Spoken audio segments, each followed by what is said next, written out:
kuliah tentang tafsir ayat-ayat ahkam terkait dengan hukum keluarga.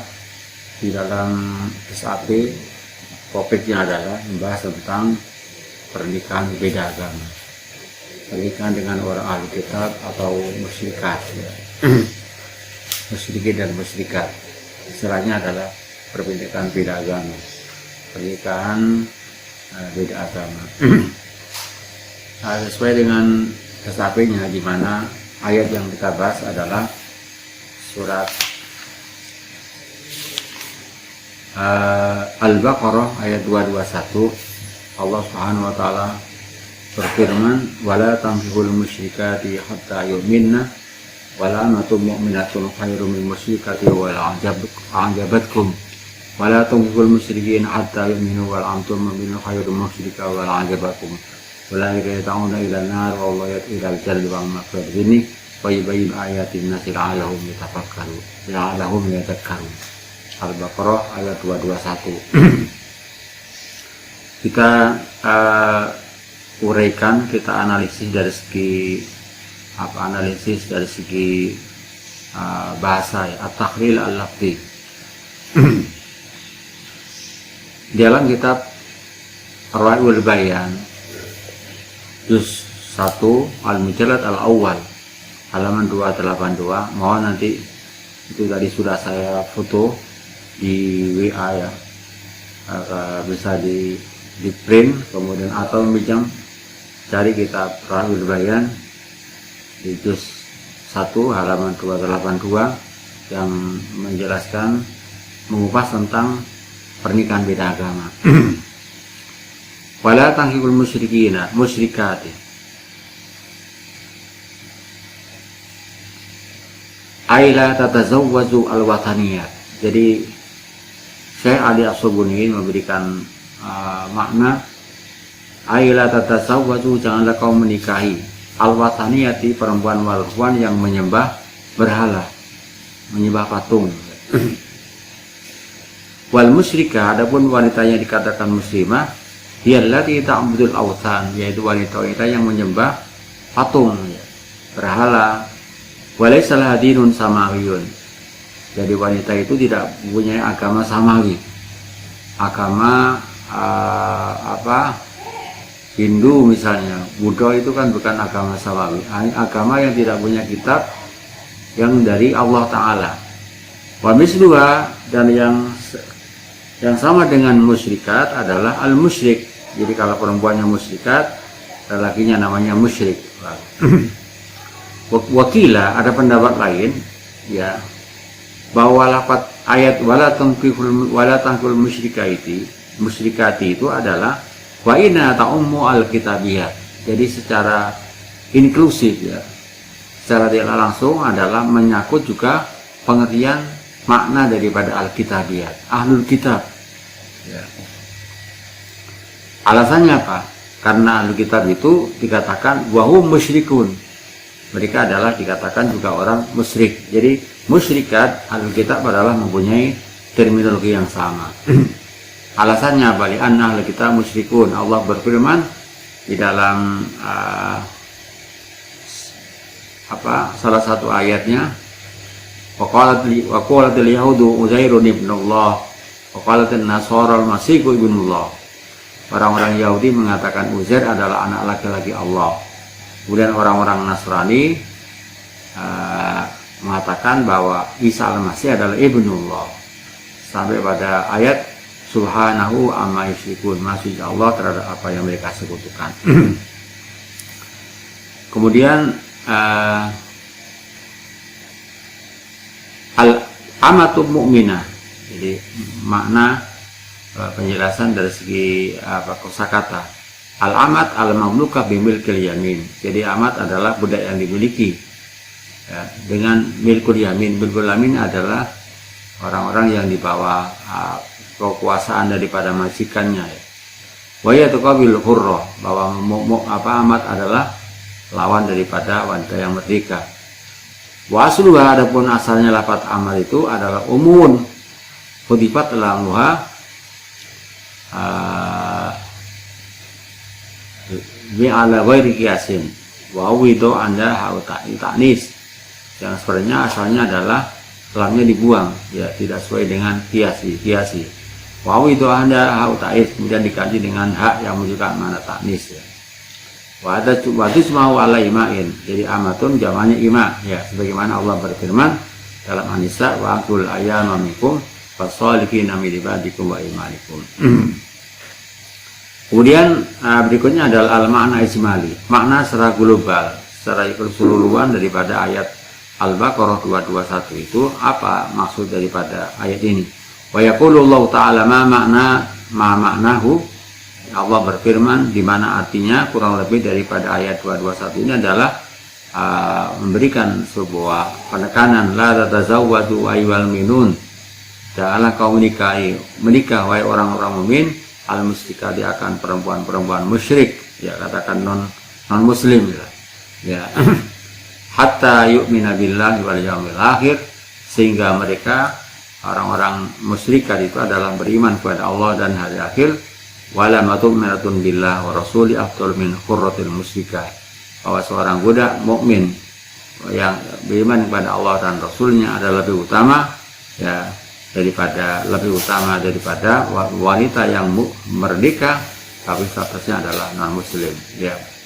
Wa in ajabatkum al musyrikatu jamaliyah, sekalipun bahwa wanita yang musyrik itu adalah menggiurkan, mengagumkan kepada kamu dari faktor kecantikannya, wa maliha dan hartanya, wa sairi ma yujibu ar-rugbah, hal-hal dan semua hal-hal yang bisa menimbulkan rasa suka kepada wanita tersebut, ya, min hasabin dari status sosialnya, au jahin atau kedudukannya, au sultanin atau kekuasaannya.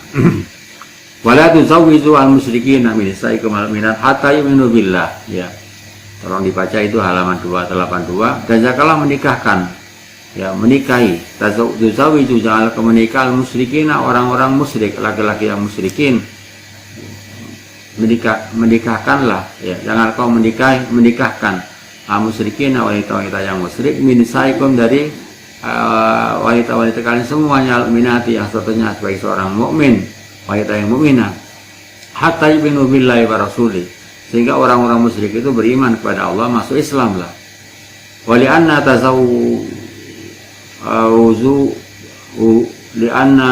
wala an tuzawwizuhunna min abdin mu'min khairum lakum min an tuzawwizuhunna min khuril musyrikin. Wala an tuzawwizuhunna, bahwa engkau menikahkan kepada lelaki yang musyrik, ya menikahkan dengan hamba yang mukmin, ya itu lebih utama, ya daripada engkau menikahkan dengan lelaki orang-orang non muslim itu, orang-orang musyrikin, walaupun statusnya mereka adalah orang yang merdeka.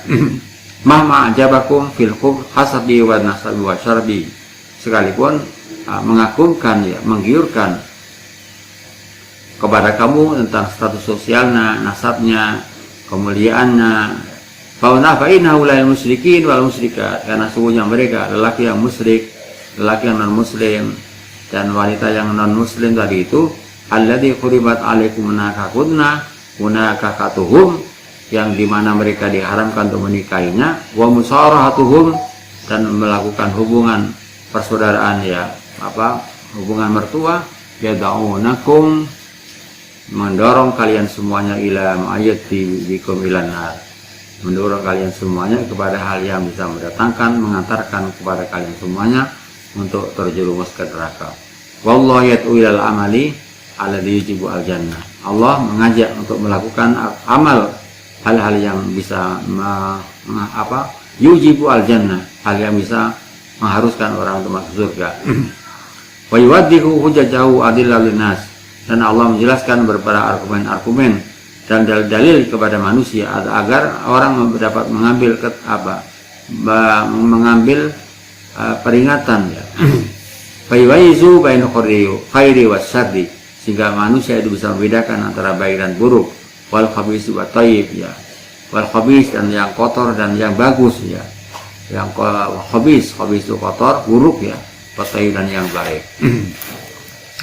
Kemudian berikutnya adalah sababu non nuzul, jadi sebab-sebab turunnya daripada ayat 221. Nah, pernikahan dengan wanita non muslim ya, atau dikatakan pendidikan beda agama, itu di dalam ayat 221 ini ada beberapa asbabun nuzul, ada beberapa sebab yang menyebabkan turunnya ayat. Pertama adalah ada beberapa riwayat. Pertama, ayat ini turun, ayat 221 ini asbabun nuzulnya ya, atau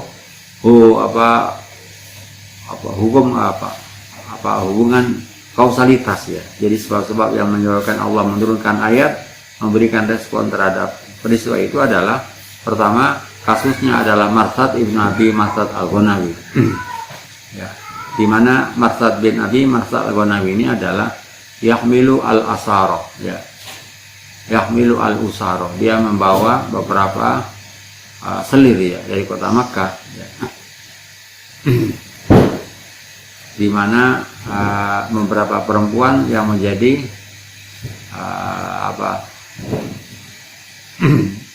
yahmilu al-usara wa yahmilu al-asra ya, sariyatun asra, jadi sariyah ya, dari kota Makkah menuju kota Madinah. Wa kana lahu fil jaliyati salatun bi imratin bersama anak ya. Kemudian antara maksud itu pada masa jahiliyah mempunyai hubungan kekeluargaan yang bernama dengan seorang perempuan bernama Anak ya. Fatatu wa qalat ala takhlu qala, kemudian datanglah Anak itu kepada Marsad, dan dia mengatakan ala tahlu, kenapa tidak melakukan khulwah? Qala wa innal islam ya, innal islam qad hala bainana. Marsad mengatakan sungguhnya Islam telah menghalangi di antara hubungan kita. Faqalat fa hal laka an tazawwaja bi ya. Kemudian Anak itu mengatakan, apakah mungkin Anda menikah dengan aku? Qala na'am. Ya, iya katanya. Marsad mengatakan iya, tetapi aku akan konsultasikan hal ini kepada Rasulullah Shallallahu Alaihi Wasallam. Fastamarahu, maka minta izinlah Marsad itu kepada Nabi. Akhirnya turun ayat ini. Ini adalah riwayat pertama. Kemudian Imam As-Suyuti, wataqab As-Suyuti hadir riwayah. Imam As-Suyuti memberikan semacam komentar terhadap riwayat ini.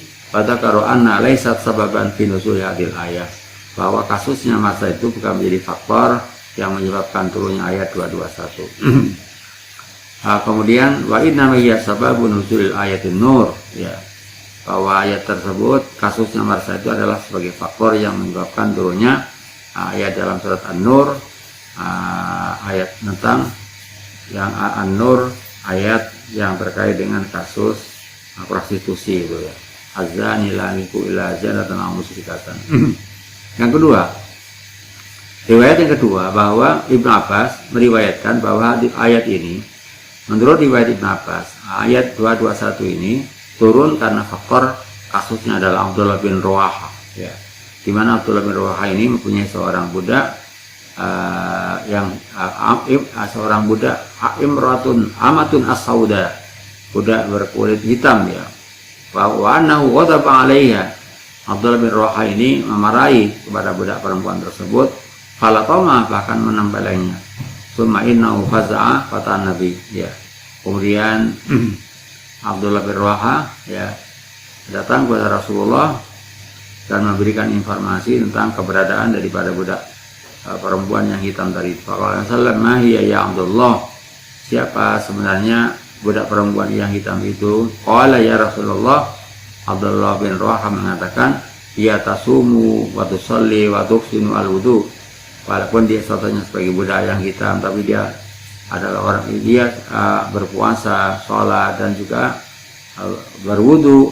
Wa tasyhadu an la ilaha illallah, dan menyaksikan kepada dia Tuhan selain Allah, wa annaka rasul, dan engkau adalah utusannya. Faqala ya Abdullah, Rasulullah mengatakan kepada Abdullah bin Rawaha, ya Abdullah, hadi mu'minah, perempuan budak yang hitam tadi adalah statusnya sebagai seorang mukmin ya.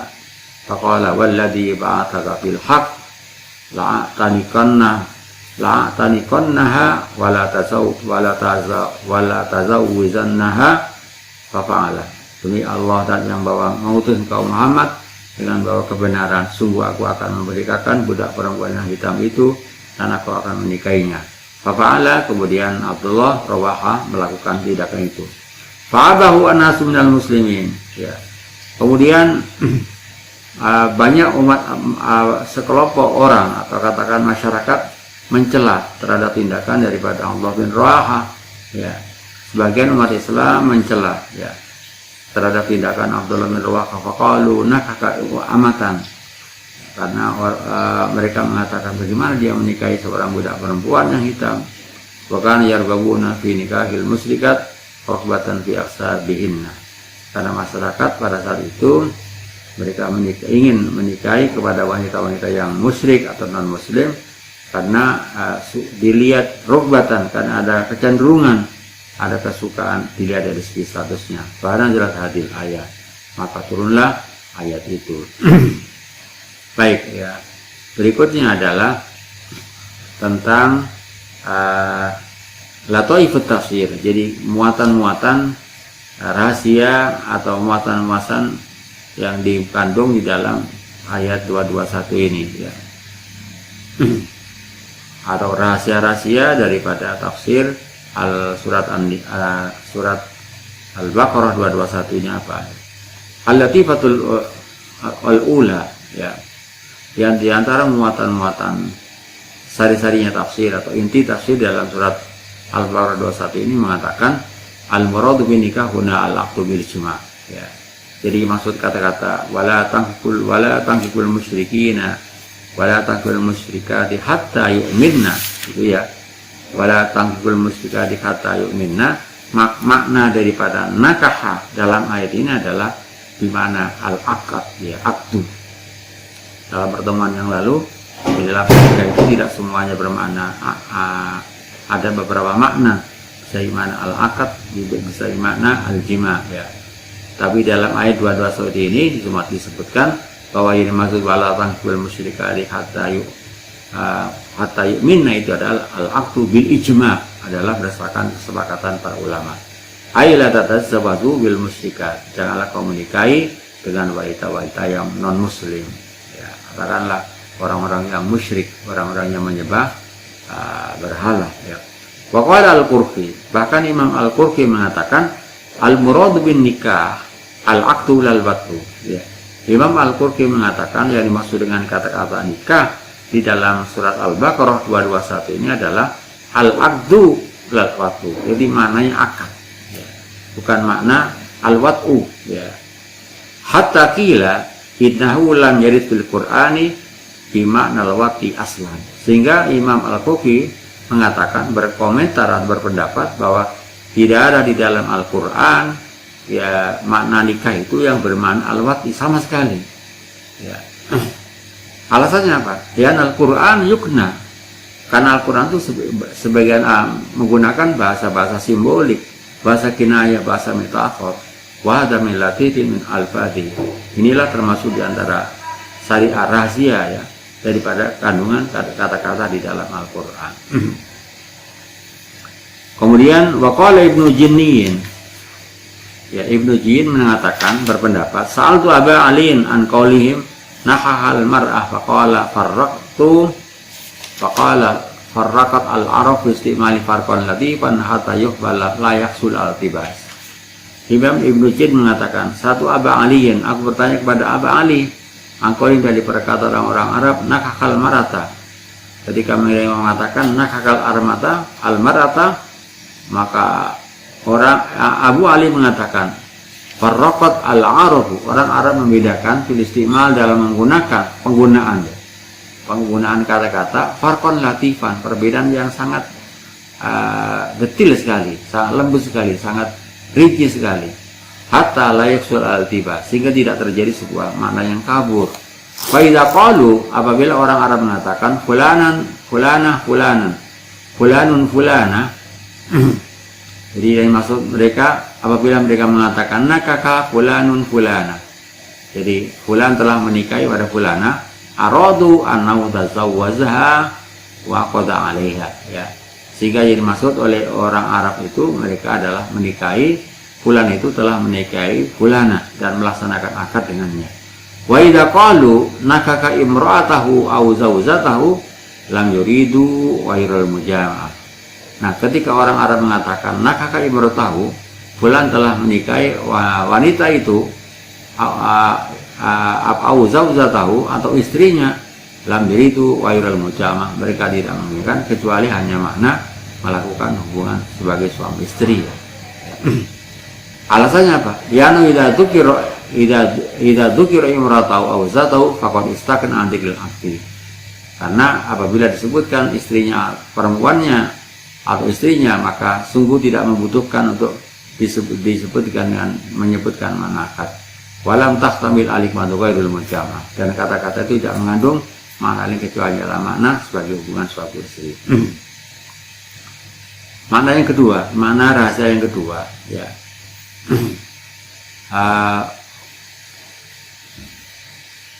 Fi qouli ta'ala khairum min musyrikati walau ajabatkum. Apa sebenarnya yang dimaksud di dalam rahasia-rahasia atau esensi ajaran-ajaran petunjuk yang dikandung dalam ayat ini? Kenapa Allah mengatakan bahwa perempuan budak yang hitam itu lebih utama daripada wanita musyrik, ya, wanita non muslim, sekalipun mereka orangnya ajabatkum, jadi menggiurkan, ya, membuat orang terpesona, ya. Itu adalah sebagai isyarat, sebagai petunjuk, isyaratul latifatun ina anal ladzi yanbaghi ayra'a fi zawat al khuluq wa din, ya. Sebuah isyarat yang secara implisit bahwa yang menjadi yang sebaiknya, yang menjadi pertimbangan atau dijaga dalam perkawinan adalah al-khuluq wa din. Dilihat dari segi apa? Akhlak dan dari segi agama, ya, al-khuluq wa din, ya. Dan jamal wal hasab wal mal, bukan melihat dari aspek apa kecantikan, status sosial dan harta. Kama qala alaihi wassalam la tankihu an-nisa li husnihinna, sebagaimana hadis Rasulullah SAW mengatakan la tankihu an-nisa li husnihinna, janganlah kau menikahi wanita karena kecantikannya, fasa husnuna yurdiyahunna, maka barangkali kecantikan itu bisa yurdiyahunna, membuat Anda menjadi hina, ya. Wala tankihu hunna min amwalihinna, janganlah kau menikahi wanita itu karena dari segi hartanya, fasa amwaluhunna, barangkali harta itu ayantut giyahunna, untuk membuat Anda bisa tokoh itu artinya melampaui batas, ya. Wangifuhunna aladdin, dan nikahilah wanita itu dari segi agama, dilihat dari segi agamanya. Walamatun sauda qarqadaduddin afdal, jadi budak perempuan yang hitam, ya, yang tidak walamatun sauda, jadi seorang budak perempuan yang hitam, khorko, ya, jadi tidak menarik lah, tidak cantik, tapi daduddin, dia punya agama yang kuat, afdal, lebih utama. Ini adalah butir-butir daripada ikut tafsir, rahasia-rahasia tafsir di dalam surat Al-Baqarah 221. Yang ketiga adalah al-latifatul khalisah wa minal ma'lum annal maghfirah qabla dukhulil jannah. Sebagaimana diketahui bahwa orang mendapatkan ampunan Allah Ta'ala itu adalah diperoleh sebelum masuk surga. Walidzalika, oleh karena itu, kutimat fi ghairi hadil ayat, oleh karena itu maghfirah itu didahulukan di selain di ayat ini. Wasari'u ila maghfiratin min rabbikum wa jannatin 'arduha as-samawati wal ardu uiddat lil muttaqin. Dalam ayat lain Allah menyebutkan, dan bersegeralah untuk mendapatkan ampunan dari Tuhan kamu dan surga, ya, yang disediakan bagi orang-orang yang muttaqin. Wa inna ma kutimat al-jannah, dalam ayat ini Allah mendahulukan surga, ya, li ri'ayati muqabalatin nar wa taqlitakula wa tathara al-muqabalah, dalam rangka menjaga perbandingan antara surga dengan neraka. Ulaika yad'una ila nar wa ulaika ila al-jannati. Ini mereka adalah orang yang mengajak untuk ulaika yad'una ilan nar, mereka adalah golongan orang-orang yang mengajak untuk masuk neraka.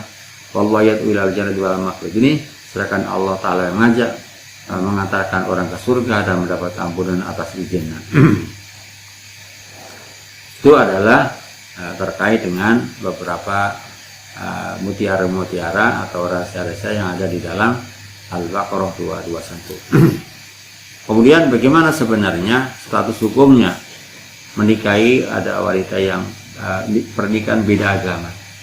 Pernikahan beda agama di sini adalah bisa wanita musyrik, orang-orang Kristen, orang-orang Hindu, orang-orang Buddha. Memang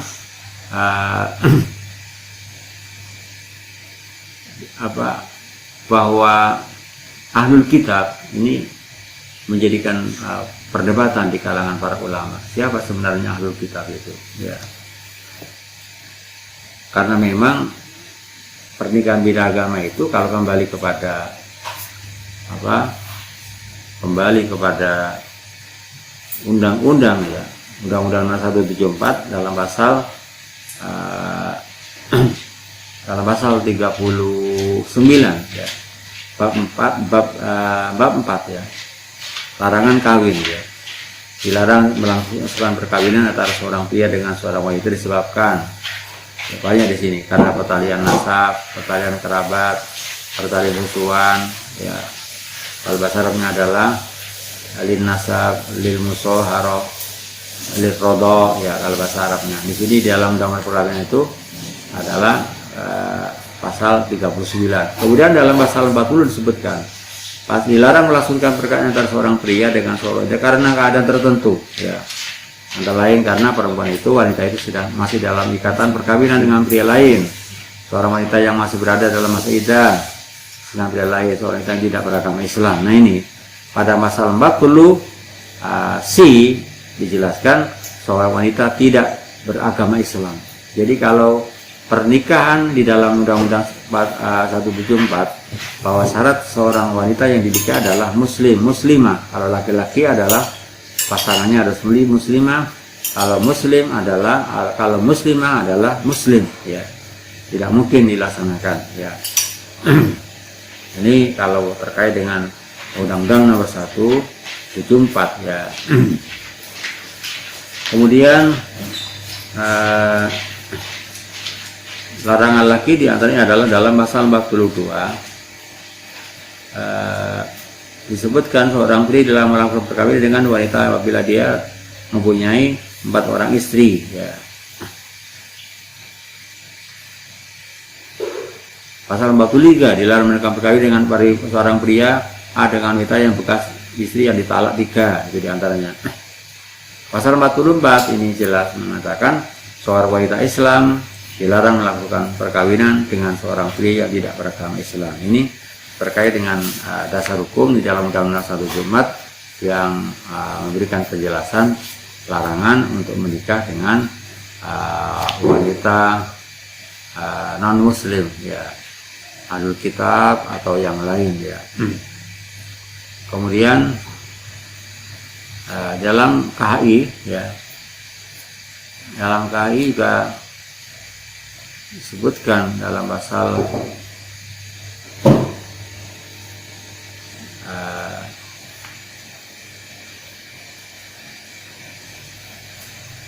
dalam KHI yang terkait dengan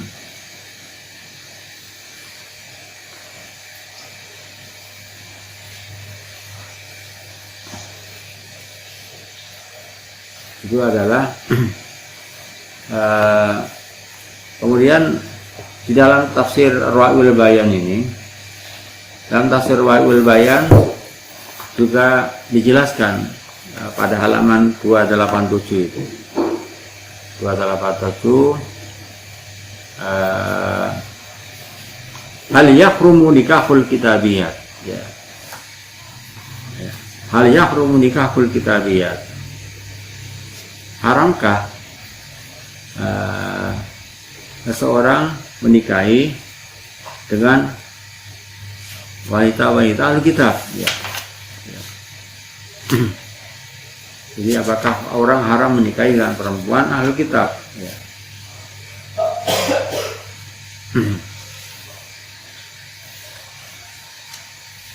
Karena Allah mengatakan dalam ayat ini wala tangkikul musyrikati hatta yu'minna. Jadi secara eksplisit ayat ini adalah menjelaskan tentang larangan ya, larangan menikah dengan non muslim ya, larangan menikah dengan non muslim ya, ya larangan menikah dengan non muslim ya.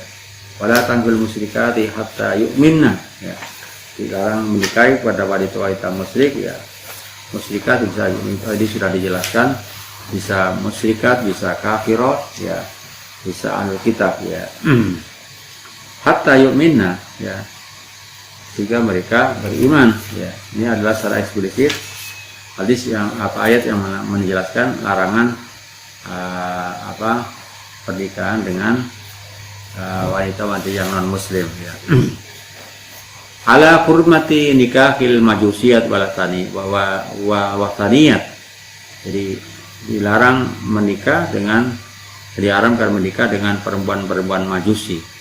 Majusi itu adalah menyembah api, wataniyat, dan menyembah patung atau berhala. Wa amal kitabiyat, adapun wanita-wanita ahlul kitab maka diperbolehkan pernikahannya ya, maka diperbolehkannya untuk menikah dengan wanita Alkitab. Nah persoalannya adalah di sini ya, siapa yang dimaksud dengan ahli kitab itu ya. Itu yang menjadikan persoalan ya, perbedaan di kalangan para ulama tentang ahli kitab, karena terminologi ahli kitab itu terminologi Alkitab itu disebutkan, istilah term Alkitab itu disebutkan di dalam Al-Quran dengan beberapa term ya. Allah menyebutkan Alkitab sebanyak 31 kali dalam Al-Quran. Ada 9 surat ya. 8 surat diturunkan di Madinah, 1 surat di kota Makkah ya. Kemudian ada sebuah disertasi yang menulis tentang ahlul kitab ya, ahlul alkitab, makna dan cakupannya ya. Jadi disertasi ini adalah menjelaskan tentang siapa ahlul kitab itu ya.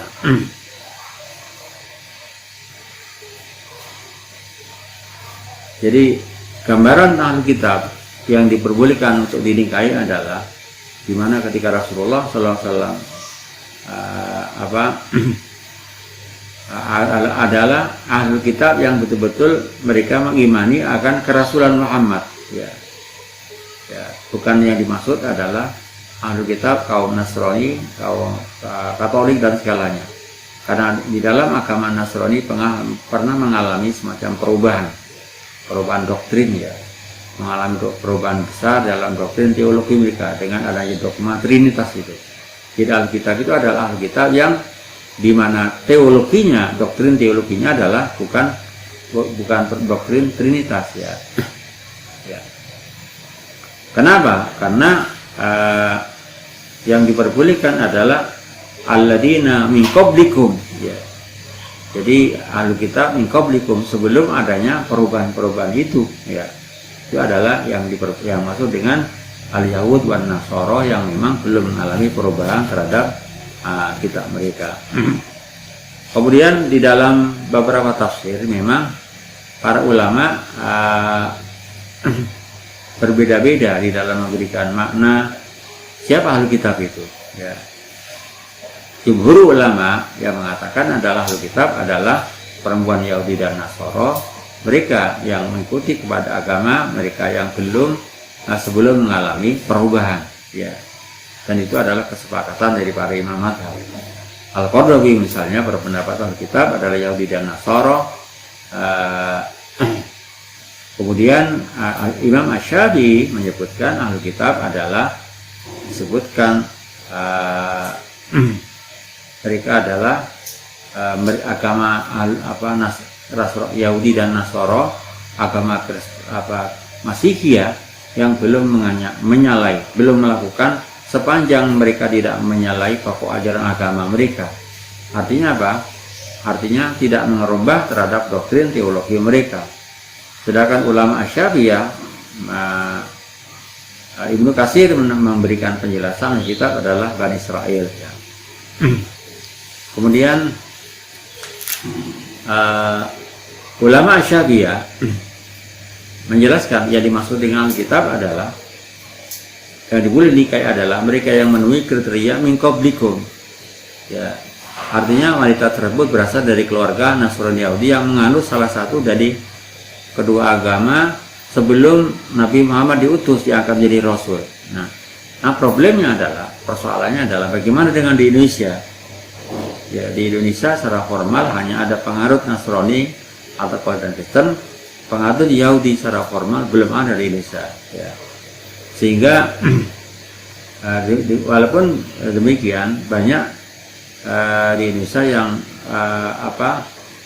terjadilah persentuhan, ya, persentuhan antara orang-orang Yahudi dan Nasrani yang tersebar di beberapa wilayah. Ya. Nah, oleh karena itu di dalam beberapa putusan Majelis Ulama Indonesia, ya, tahun 80 itu menjelaskan bahwa MUI melarang lelaki muslim mengawin dengan ahli kitab. Ya. Kenapa? Karena ahli kitab yang ada di Indonesia ini adalah ahli kitab yang tidak seperti disebutkan dalam surat An-Nisa, surat Al-Baqarah 221, gitu ya. Karena pertimbangannya dari segi aspek dampak mafsadahnya, ya. Nah, kalau yang beda agama dalam prakteknya, ya, pernah terjadi di Indonesia, ya, pernah terjadi di Indonesia, ya, dan bahwa pendidikan beda agama ini mengalami semacam, karena grafiknya mengalami kenaikan, ya. Antara lain terjadi beberapa daerah di provinsi Indonesia. Di Banjarmasin bulan Juli sampai Desember 178 terjadi kasus perjalanan beda agama, ya. Salah satu pasangan beragama Islam. Tahun 79, ya, di bulan Januari sampai Agustus terdapat 6 kasus, ya. Kemudian di DKI, ya, di perkawinan beda agama mengalami kecenderungan yang selalu meningkat. Mulai tahun 74 ada 14 kasus, ada 10 kasus. 79 ada 80 kasus. 80 ada 99 kasus, 85 ada 617 kasus, ya. Ya. Pada tahun 84 Keuskupan Agung Jawa terjadi perkawinan beda agama sebanyak 2035, hampir 163 orang, 8,6% diantaranya salah satunya pasangan beragama Islam, ya. Sementara perkawinan beda agama di antara laki muslim dengan wanita kitabiat terjadi. Jadi tidak pernah terjadi perkawinan antara muslim, lelaki muslim dengan wanita kitabiat yang terjadi pada Kaunter Usaha Kami Jakarta. Ya. Pada tahun 86 terjadi 19 kasus, 87 terjadi 25 kasus, 88 terjadi 32 kasus, 89 42 kasus. Tahun 90 ada 30 kasus, ya. Selain di KUA, di Kantor Catatan Sipil Jakarta juga berlangsung pernikahan beda agama antara laki muslim dengan perempuan non muslim. Ada 90 kasus pasangan tahun 185 dan 79 kasus atau 986 yang melaksanakan nikah di Kantor Catatan Sipil. Nah, dari situlah karena pada saat itu belum berlaku belum ada putusan dari MUI, ya, karena mereka ada statusnya sebagai ahli kitab, maka KUA juga melakukan pencatatan pernikahan, ya. Karena memang wanita muslim, lelaki muslim yang ingin kawin dengan non muslim yang berarti Catatan Sipil juga mendorong MUI mengeluarkan fatwa yang membolehkan laki muslim menikah dengan wanita ahli kitab. Jadi mereka statusnya adalah ahli kitab. Nah, Kemudian MUI DKI Jakarta dengan Dirjen Kelembagaan Agama Islam ya sehingga berubah sikap ya para WN dan kawan dalam melayani perkawinan agama. Namun dengan keluarannya KHI, dengan adanya KHI ya Pembela Suku Islam ini, maka perempuan yang non Muslim perkawinan beda agama antara laki Muslim berkawin non Muslim dibangun sebagai peraturan perundang-undangan, maka pelayanan hukum perkawinan beda agama terhenti ya. Akibatnya ada upaya hukum untuk melaksanakan perkawinan beda agama di luar negeri. Jadi setelah tahun itu ya, setelah munculnya KHI ya, maka banyak orang yang pernikahan beda agama itu pernyataannya adalah di luar negeri, bukan di Indonesia ya. Karena dari dasar KHI itu hanya melakukan pernikahan antara Muslim dengan sama Muslimah ya. Perkawinan dengan ahli kitab hukum Islam harus dilaksanakan dengan wali hakim, dan pada saat itu KUA tidak mau menerima karena memang yang menjadi acuan adalah kompilasi hukum Islam ya. Sebagaimana di dalam diatur dalam pasal 40 KHI ya, dalam pasal 40 KHI huruf C ya, dalam pasal 40 huruf C ya, KHI disebutkan ya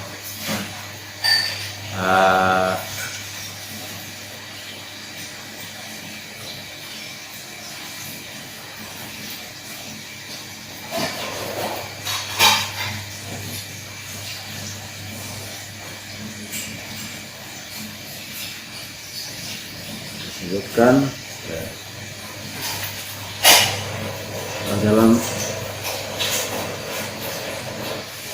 dalam pasal 40 ya, dalam KHI pasal 40 tadi sudah disebutkan ya, dilarang melakukan perkawinan antara seorang pria dengan wanita yang karena agama tertentu ya. Kemudian karena wanita yang misalkan masih terikat dengan agama, terikat dengan wanita pria lain, wanita yang masih berada dalam iddah dengan pria lain, wanita yang tidak beragama Islam, itu adalah KHI ya, Komunitas Islam, bukan Undang-Undang 174 ya. Undang-Undang 174 ya.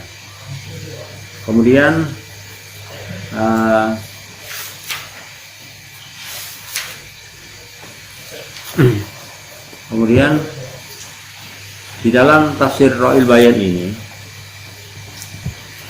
di dalam tafsir Ra'il Bayan ya,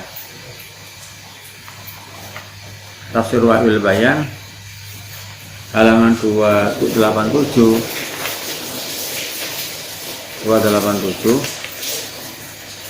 ya.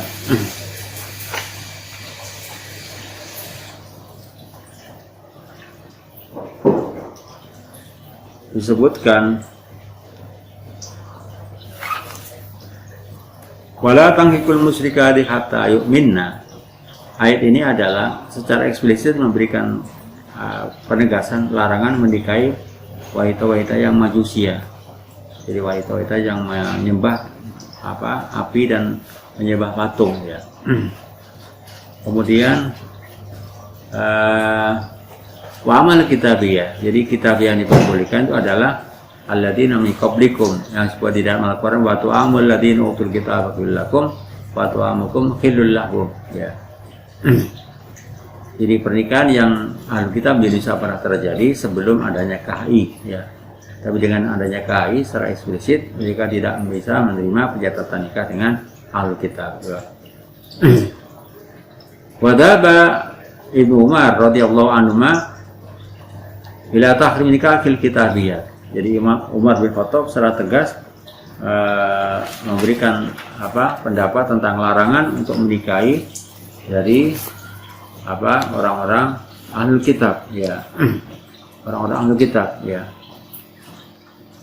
Wa kana idza suila an nikahi rajul an-nasraniyah wal yahudiyah, Umar bin Khattab ketika ditanya tentang pernikahan orang laki-laki dengan perempuan Nasrani atau Yahudi, ia mengatakan haramallahu taala al-musyrikat al-muslimin, Allah Ta'ala mengharamkan wanita-wanita yang musyrik ya untuk menikahi dengan lelaki yang muslim ya. Wala arafu syai'an minal isyraq yang adam. Aku tidak mengenal ya, tidak tahu sesuatu sedikit pun dari musyrik yang lebih besar ya. Di antara engkau mengatakan bahwa Rabbuha Isa, ketika ada wanita yang mengatakan Tuhannya wanita itu adalah Isa, au antum min ibadillah, atau hamba dari Allah Ta'ala. Kemudian yang berikutnya adalah hujatul jumhur, argumentasi jumhur ulama tentang pernikahan ahlul kitab ya, atau pernikahan beda agama. Waqtajal jumhur ulama berargumentasi ya, jumhur ulama berargumentasi bi anna lafdzal musyrika, jadi kata-kata musyrik di dalam surat Al-Baqarah 221 itu la yatanwalu al-kitab, tidak mencakup ahlul kitab ya. Alasannya apa? Allah menyebutkan mayawatul ladzina kafaru minal kitabi wal musyrikin ya. Kemudian argumentasinya para ulama, jumhur ulama mengatakan mayawatul ladzina kafaru, orang-orang yang kafir tidak suka ya, minal kitab wal musyrikin, dari kalangan kitab dan orang-orang musyrik. Kemudian firman Allah disebutkan dalam Al-Bayyinah, lam yakunil ladzina kafaru minal kitab wal musyrikin. Tidaklah orang-orang kafir itu termasuk golongan Alkitab dan orang-orang musyrikin. Nah, kemudian Allah Ta'ala mengatofkan musyrikin Alkitab ya, itu adalah atof yang memberikan makna wal atu yang tadi al-mughayirah, adanya sebuah perubahan atau perbedaan ya. Fadhairul lafdzil musyrikat, jadi secara lahiriah, secara eksplisit ya, kata-kata al-musyrikat itu tidak memuat atau mencakup makna Alkitab ya, Alkitab. Berikutnya adalah wastadallu bima ruwiya an salabil min bahkan disawal bil kitab waqad qala qadada. Jadi jumhur ulama berargumentasi yang mengatakan bahwa bolehnya orang menikah Alkitab itu, wanita Alkitab adalah kepada hadis, kepada riwayat dari ulama salaf ya, tentang dengan hadis yang diriwayatkan dari ulama salaf tentang bolehnya menikahi dengan wanita Alkitab ya. Waqad qala Qatadah, Imam Qatadah berpendapat dalam tafsirnya ayat 221 ini al-murad al-musyrikat, disebut jadi maksud dengan musyrikat daripada ayat 221 itu adalah musyrikatul Arab ya. Jadi Imam Qatadah bahwa konteksnya ayat wala tanghul musyrikati hatta yu'minna itu, jadi khitabnya adalah ayat itu adalah kepada bukan seluruh orang musyrikat, tapi adalah musyrikat yang ada di kawasan apa? Tanah Arab ya, Jazirah Arab ya. Musyrikatul Arab allati laisa laha lahunna kitabun yaqra'na, jadi orang-orang musyrik Arab yang mereka memang tidak punya kitab ya, tidak mempunyai kitab ya, sebagaimana wanita-wanita musyrik yang lain ya, itu argumentasinya. Kemudian berikutnya adalah argumen jumhur ulama berdasarkan kepada pendapat Hamad. Wan Hamad qala sa'altu Ibrahim antazawujil Yahudiyah wan Nasriyah faqala la ba'sa bi. Menurut riwayat Hamad, dia bertanya kepada Ibrahim ya, tentang pernikahan menikahi wanita-wanita Yahudi dan Nasraniyat. Maka dia menjawab la ba'sa bi, hukumnya tidak apa-apa. Faqultu alaysa Allahu yaqul, aku bertanya, bukankah Allah berfirman wala taqul musyrikati, bahwa janganlah kau menikah wanita yang musyrik. Qala innama tilkal majusiyat wa ahlul wasal ya. Jadi maksud dengan al-musyrikat di dalam Al-Baqarah 221 itu adalah apa? Perempuan-perempuan majusi. Jadi orang-orang yang menyembah apa? Api ya, dan orang-orang menyembah patung ya.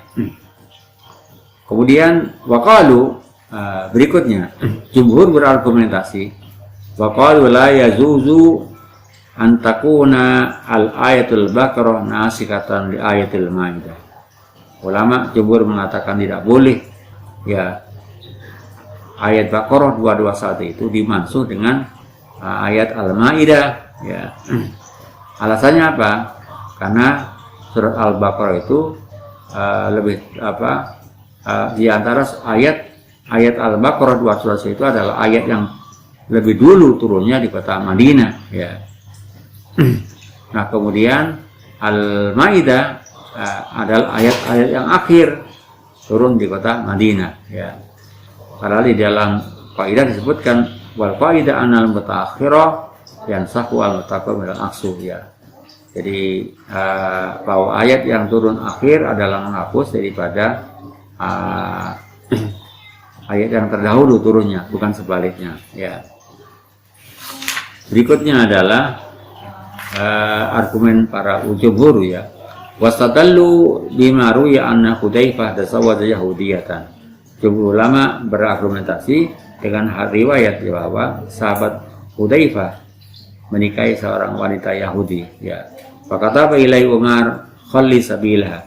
Umar kemudian setelah mendengar kemudian kirim surat kepada Hudzaifah untuk apa? Menceraikannya. Khalli sabilaha. Fakataba ilaihi atas umana haramun fa khalli sabilaha. Kemudian Hudzaifah berbalik mengirim surat kepada Umar. Dia mengatakan adasumu, adakah kau menduga anna haramun, wanita Yahudi itu adalah haram, khalli sabila, kemudian aku menceraikannya, melepaskannya jalannya, artinya menceraikannya. Faqala la as'umu. Hudzaifah mengatakan aku tidak menduga bahwa wanita Yahudi itu adalah perempuan Yahudi adalah hukumnya haram. Walakin akhafu anta atau al-mumisat minunna. Tetapi aku khawatir engkau melakukan hubungan dengan wanita-wanita yang pelacur, ya, di antara orang-orang Yahudi itu. Padalla ala anna Umar fa'ala hadza min babil khitati wal khadar. Jadi dari kasus ini menunjukkan bahwa Umar itu melakukan tindakan melarang menikahi dengan wanita Yahudiyah itu adalah sebagai dalam bentuk hati-hati, ya. La anna haramu nikah al-kitabiyah, bukan bermakna larangan diharamkan menikahi wanita-wanita Alkitab. Berikutnya adalah argumen-argumen daripada jumhur ulama. Wastadallu bil hadits alladzi rawahu Abdurrahman bin Auf, ya. Jadi para jumhur ulama menggunakan dasar hadis yang diriwayatkan Abdurrahman bin Auf dari Rasulullah SAW, qala fil majus, ya, bahwa tentang pernikahan dengan orang Majusi, sannu bihim sunnat Alkitab, lakukanlah dengan mereka sebagaimana mereka memperlakukan lakukanlah dengan mereka sebagaimana mereka memperlakukan terhadap orang Alkitab. Qairona kiciri sahim, hanya saja tidak menikahi kepada wanita-wanita mereka, wala akil tabagim, tapi mereka juga tidak makan bersama hewan-hewan yang disembelih oleh mereka.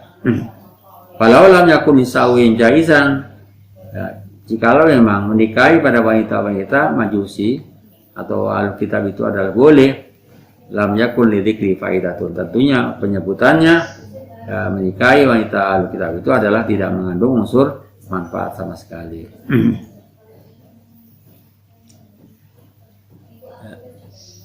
Kemudian Imam At-Tabari, wa qala At-Tabari ba'da sidhi lil aqwal. Imam At-Tabari setelah menjabarkan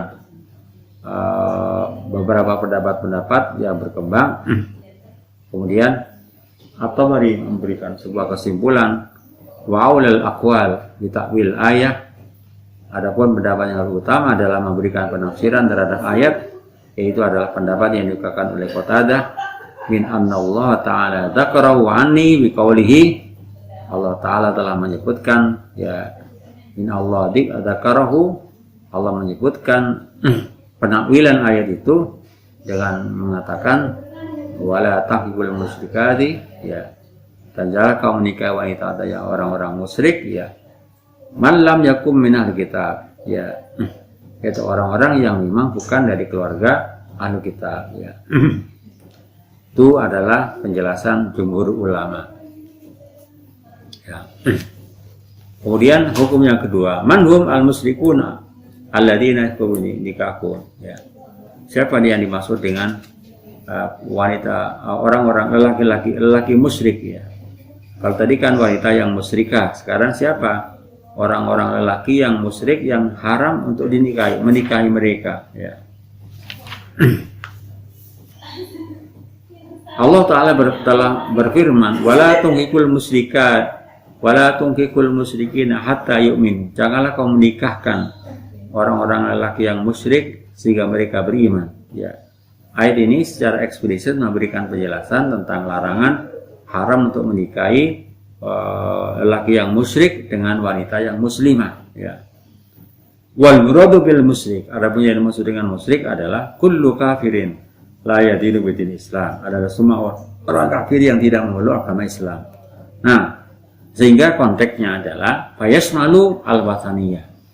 Jadi sehingga mencakup di dalamnya adalah orang-orang yang menyembah berhala, wal majusi orang-orang yang menyembah api, wal yahudi orang-orang Yahudi, wal nasrani dan orang-orang Nasrani, wal murtad anil Islam dan orang-orang yang keluar dari agama Islam.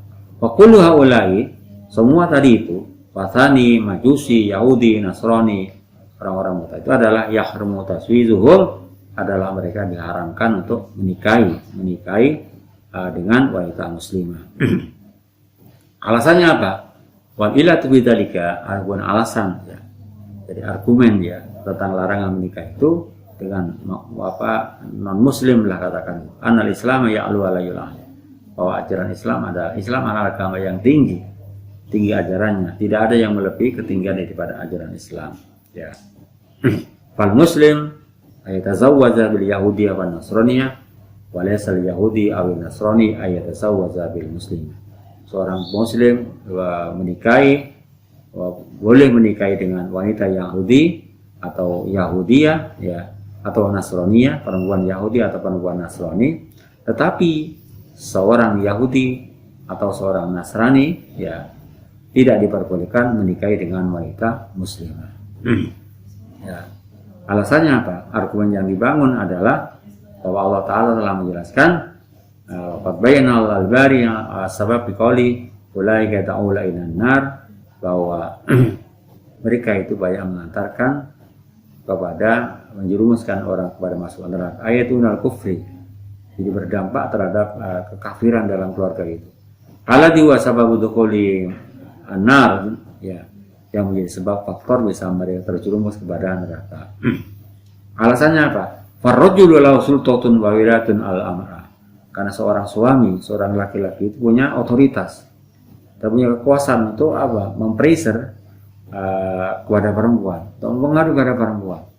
Sebagai kepala rumah tangga dia punya sultan, punya otoritas. Wawira itu dan punya kekuasaan, alam itu mengatur pada perempuan. Oleh itulah rahasianya, maka wanita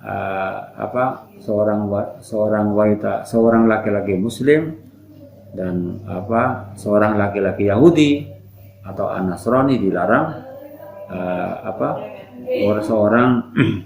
seorang Yahudi ataupun Nasrani tidak boleh menikahi dengan wanita muslimah karena laki-laki itu punya otoritas ya. Farubama ajbarhu ala tarki diniyah, dan barangkali lelaki Yahudi dan Nasrani itu bisa memaksa ya, memaksa untuk meninggalkan agamanya.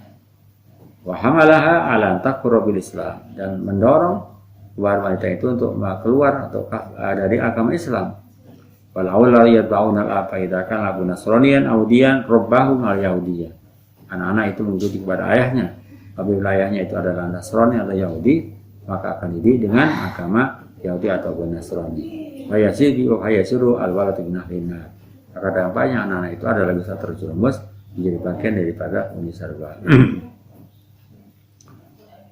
Kemudian berikutnya adalah wa min nahiyatin ukhra, dalam penjelasan ayat ini dari sisi yang lain, fainal muslima, sesungguhnya seorang muslim yu'adzim Musa wa Isa ya, bahwa Islam itu mengagungkan ajaran Musa, agama Musa dan agama Isa.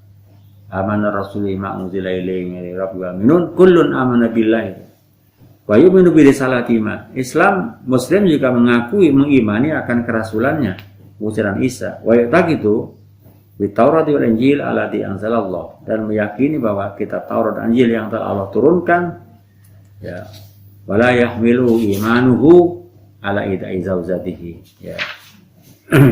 Dan tidak boleh mendorong ya untuk mengimani ya dengan menyakiti kepada istrinya ya, istri yang Yahudi atau Nasrani, masalah bisabil akidah ya. Kemudian itu adalah beberapa yang menjelaskan tentang kenapa mereka dilarang menikahi kepada orang-orang laki yang non muslim ya. Jadi di sana karena ternyata memang laki itu punya power, punya otoritas, sehingga kalau misalnya seorang non muslim, laki-laki yang non muslim menikahi dengan wanita muslimah, nanti dampaknya adalah bisa memaksa wanita itu untuk bisa memeluk agama mereka. Yang kedua, kalau nanti dikaruniai anak, maka anak-anak bisa dididik dengan akidah dan keyakinan mereka. Kemudian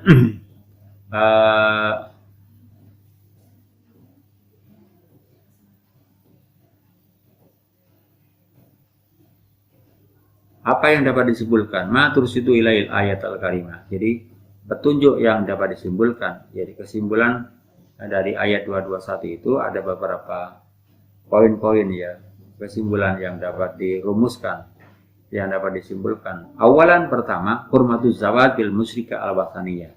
Diharamkan menikahi dengan wanita musyrik ya. Al-wathaniyah yang menyembah berhala. Allati laisa la kitabun samawiyun. Jadi wanita-wanita musyrik non muslim yang tidak punya kitab samawi ya. Yang pertama, kesimpulan dari ayat 221. Yang kedua adalah hurmatu tazwijil kufar. Diharamkan menikahi laki-laki yang wanita yang kafir, wanita orang muslim ya. Wathaniyin awal kitab, baik mereka adalah orang yang menyembah berhala atau orang-orang ahlu kitab ya. Jadi diharamkan menikahi lelaki yang non muslim.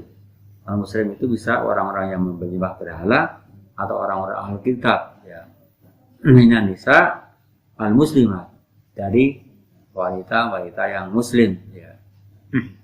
Yang ketiga, ibaatul zawaj bil kitabiyah, diperbolehkan menikah seorang muslim menikahi dengan al-kitabiyah ya, orang-orang Yahudi atau Nasrani di dalam yakhsha ad-darur al-aulad ya. Jadi kalau dikhawatirkan tidak berdampak membahayakan kepada anak-anaknya. Jadi al-Yahudi al-Nasrani adalah orang-orang Yahudi dan Nasrani, orang-orang Bani Israel ya, yang mereka adalah min qablikum, yang belum merubah doktrin teologinya ya. Tidak merubah doktrin trinitasnya. Jadi mereka yang mengimani akan kerasulan Muhammad dan tidak merubah doktrinnya dengan doktrin trinitas itu. Keempat ya, at-tafawutu bainan nas bil amali shalih. Jadi perbedaan manusia itu ditentukan dengan amal yang baik ya. Fal amalatul mu'minah, wanita budak perempuan yang mukmin, afdalu minal qurra al musyrikah, lebih utama, lebih baik daripada wanita yang merdeka tapi dia statusnya adalah musyrik ya. Khamisan, yang kelima, al musyriku yajhadu nafsahu li hamil mu'minah. Orang non muslim, orang-orang musyrik non muslim ya, berjuang, berjihad ya, berusaha semaksimal mungkin untuk hamil mu'minah ya, untuk mempengaruhi memprovokasi wanita-wanita yang mukminah kepada agama mereka dengan melalui jalur perkawinan tadi itu ya. Fala yaliku ayaktar nabiyya, maka sepatutnya bahwa wanita-wanita mukminah tidak menikahi daripada lelaki yang musyrik atau non muslim, karena bagaimanapun mereka ada misi yang akan dibawa.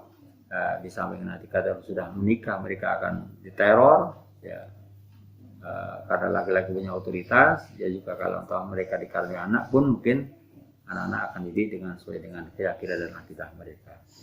Baik, saya kira itu beberapa penjelasan tentang surat Al-Baqarah ayat 221, yaitu tentang pernikahan beda agama. Dalam konteks ini adalah non muslim ya, kafir, musyrikah, itu adalah maknanya adalah diartikan pernikahan beda agama. Terima kasih. Wassalamualaikum warahmatullahi wabarakatuh.